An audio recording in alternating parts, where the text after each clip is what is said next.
आपके सर है ना सुप्रा स्पाइनेटस का फुल विड्थ टीयर आया है और लेंथ है 1 सेंटीमीटर, इतना सेंटीमीटर बड़ा टीयर है। तो वो तकलीफ क्या रहती है कंधे में? दर्द है।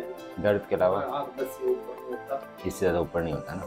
पिछले 2-3 महीने से इसका है। इस पैर में दर्द है। पहले एक कंधे की बात करते हैं, तो आखिर पहले समझते हैं कि सुप्रा स्पाइनेटस क्या होता है, उसका टीयर क्या होता है और रीज़न क्या है आपकी दर्द का। तो ये हमारी कंधा रहता है, ठीक है जी। ये हाथ की हड्डी ह्यूमरस, ये ग्रेनोइड, ये ऊपर रहता है एक्रोमियम क्लेविकल। यहाँ पर एक मसल रहती है सुप्रा स्पाइनेटस, जिसका काम होता है हमारे हाथ को उठाना। इसके अंदर सर आपके फुल थिकनेस टीयर हो गया, वो 1 सेंटीमीटर रिट्रैक्ट हो गया। तो ये टेंडन है ना, जो सुप्रा में टेंडन होता है, फ्लैट होता है। ये ऐसे गोल नहीं होता, मतलब एक कोई धागा नहीं है कि पूरा उखड़ गया। ये फ्लैट होता है। फ्लैट का मतलब जैसे ये टेंडन है, यहाँ बोन पे चिपका हुआ है, तो इतना बड़ा फ्लैट टेंडन चिपका हुआ है। 1 सेंटीमीटर रिट्रैक्शन का मतलब है कि आपका टेंडन फटा है वीकनेस है और ये फुल थिकनेस है। देखो, एक तो होता है फुल विड्थ, पार्शियल थिकनेस। तो फुल विड्थ पार्शियल थिकनेस का क्या मतलब? विड्थ मतलब ये, थिकनेस मतलब इसकी मोटाई, है ना। तो यहाँ से लेके यहाँ तक पूरा ही आपका फुल विड्थ टीयर है। तो पार्शियल थिकनेस है, मतलब जितना मोटा होना चाहिए वो आधा ही बचा है, आधा फाइबर फुल गया। यहाँ पे भी आपको थिकनेस, तो ये ऊपर से दिख रहा है आपको फाइबर आते हुए, नीचे से वाइट वाइट आ गया, तो ये आगे उड़ गया। तो इस वजह से अभी ना बिल्कुल कमज़ोर है। मतलब जैसे अगर ये पूरा मैं टेंडन मानूँ, इतना मोटा टेंडन, ये यहाँ चिपकता है, तो आधे जो है ना पोर्शन ये निकल गया, ऐसा होगा। टूट के पीछे भाग गया है, लटका नहीं होता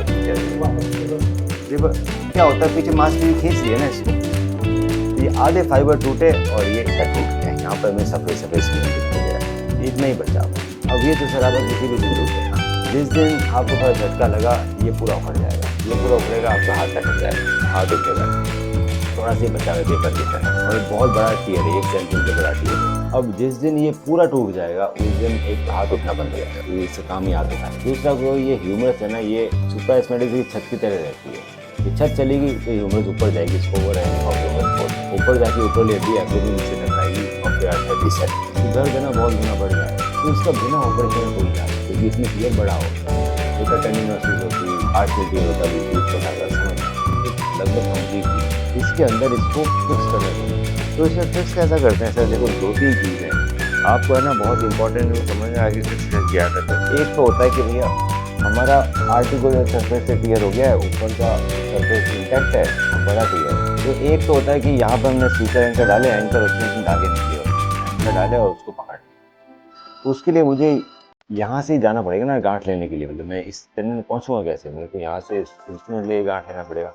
तो मैं इसको कंप्लीट कर दूंगा टीयर। कुछ लोग ऐसा करेंगे, जो आपका टीयर है तो पार्ट उसको पूरा उखाड़ देंगे फिर तो लेंगे टाँके। हम लोग क्या करते हैं, इसको कंप्लीट नहीं करते। मैं ऐसे कैसे इसको कंप्रेस, तो मैं करूँगा यहाँ पे एक एंकर मारूंगा, 2 एंकर यहाँ मारूंगा। मैं आपको एनिमेशन दिखाता हूँ, इसको बोलते हैं नॉटलेस रिपेयर। जो भी रिपेयर हो रहा है गांठ नहीं लगेगी। क्यों गांठ नहीं लगेगी? क्योंकि हमारे पास जो नए एंकर है लेते हैं उसके अंदर ही गांठ, तो एक के अंदर एक घुस के स्टेपल हो जाता है। अभी आपका फुल विड्थ पार्शियल थिकनेस की है, ये चीज़ें फुल थिकनेस की है, जिसमें मांसपेशी पूरी उखड़ी हुई दिखाई दे रही है, नीचे से नजर आ गई। ये सुप्रा स्पाइनल टेंडन आ रहा है, ये इसकी मांसपेशी है। और ये हुआ हमारा पार्शियल थिकनेस की है, जिसके अंदर ये अंदर से आपका पूरा उखड़ा हुआ है। ये इतना मोटा था, ये पतला हो गया है, ऊपर के फाइबर से नीचे के फाइबर। तो अब इसके अंदर टाँके लेने के लिए, अगर मेरे को यहाँ एंकर मार के यहाँ टाँके लेने हैं, तो मुझे इसको कंप्लीट करना पड़ेगा। मतलब बहुत सारे सर्जन इसको इस तरह से कंप्लीट करेंगे और फिर इसमें टाँके लेते हैं ना, वो हम लेते हैं इससे, स्कॉर्पियन से।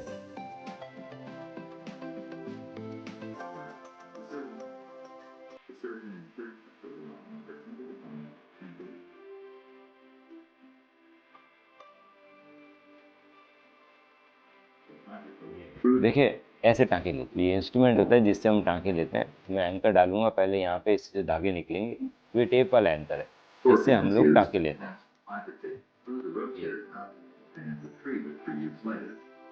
तो जब कंप्लीट हो जाता है तब तो मैं ये वाला प्रोसेस करता हूँ। अगर आपको एडवांस एंकर नहीं है, आपको यूज़ करने नहीं आता, तो आप इनकम्प्लीट में भी इसको कंप्लीट करोगे, सेम प्रोसेस यूज़ करोगे। इसके अंदर क्या पूरी मांसपेशी उखड़ गई, वापस हम मांसपेशी चिपकाएंगे, फिर 6 सप्ताह तक हाथ बंधा रहेगा, हिलेगा। क्यों? क्योंकि हिलाएंगे तो ये तो उखड़ जाएगा ना, क्योंकि हमने इनकम्प्लीट को कंप्लीट कर दिया टीयर को। अब हमारे पास बहुत सारे एडवांस एंकर से नॉटलेस एंकर, तो हमें ना इनकम्प्लीट को कंप्लीट नहीं करते। मैं आपका इनकम्प्लीट में ही एक एंकर यहाँ डालूंगा,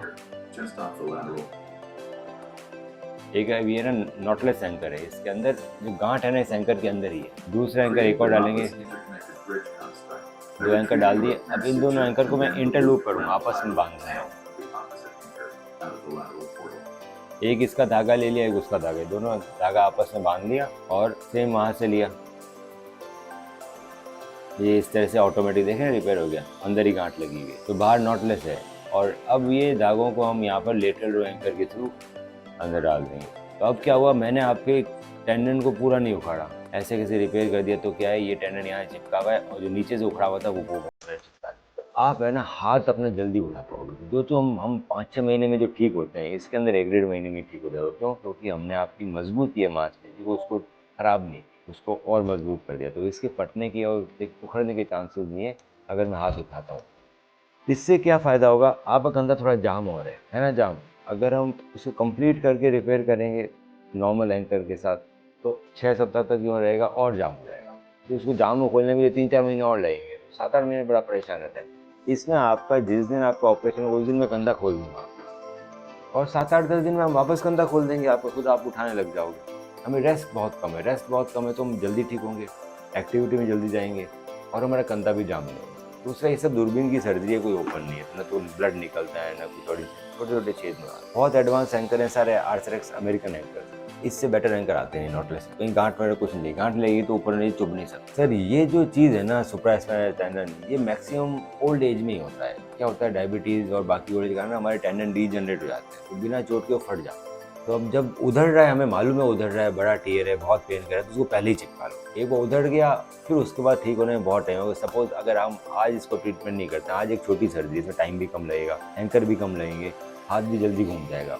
आज आप नहीं कराते हो, आपको लगता है शायद अपने आप ठीक हो जाए, बहुत सारे होती है लोगों के धारणा है, और 2 साल बाद ये पूरा उखड़ जाता है कि झटका लगा है। अपना उखड़ तो रही है ना, मांसपेशी खींच जा रही है यहाँ पर, ये धीरे धीरे पूरा उखड़ता रहेगा। उस समय आपकी हेल्थ थोड़ी और डिटोरेट हो रखी होगी ना। आज अल्टीमेटली बीमारियां तो बढ़ ही रही है ना इंसान की, तो ऑपरेशन रिस्की भी हो जाते हैं और फिर उसमें बहुत लंबा समय रेस्ट आता है। जितना आप ऑपरेशन के बाद रेस्ट लोगे वो भी आपके लिए हेल्थ के लिए अच्छा नहीं है। You need to do regular exercises. आपका इंश्योरेंस है सर, तो कैशलेस होगा। ये कॉस्ट डिपेंड करती है सर एंकर कौन से यूज़ करें। आपका इंश्योरेंस तो हमें सबसे अच्छे एंकर यूज़ करेंगे ना, नॉटलेस, है ना, ये सब नॉटलेस एंकर है। टाइमिंग कितना लगेगा? 40 मिनट। आपको एक दिन पहले एडमिट करेंगे, आपके सारे टेस्ट करेंगे, आपकी शुगर देखेंगे कितनी है, शुगर को कंट्रोल में लाएंगे, एनेस्थीसिया वाला आपको फिटनेस देंगे। ये तो छोटा प्रोसीजर है।